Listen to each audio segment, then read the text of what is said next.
I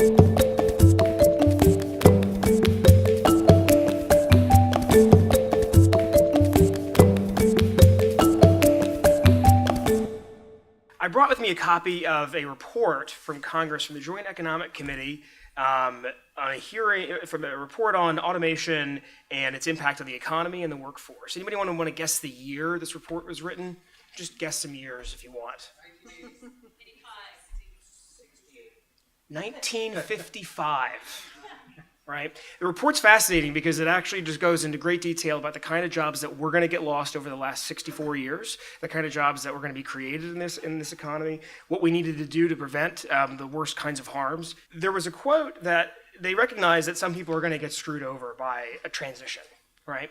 And that some businesses were so busy as to be, quote, unaware of their responsibility for helping to solve the problems of the person who finds their skills obsoleted overnight.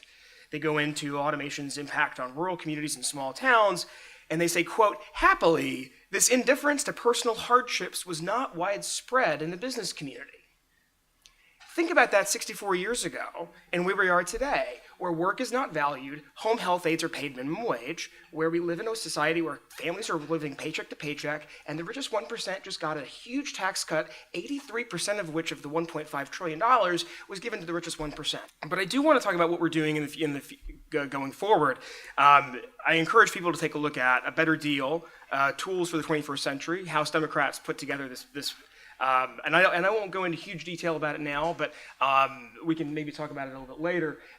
We have some big ideas for how we need to invest in our people, our workforce, and our infrastructure, and change some of the big incentives that have, I think, driven the business economy in ways that have been hurtful to working families, right? So there's an emphasis on short-term profits, not on long-term growth.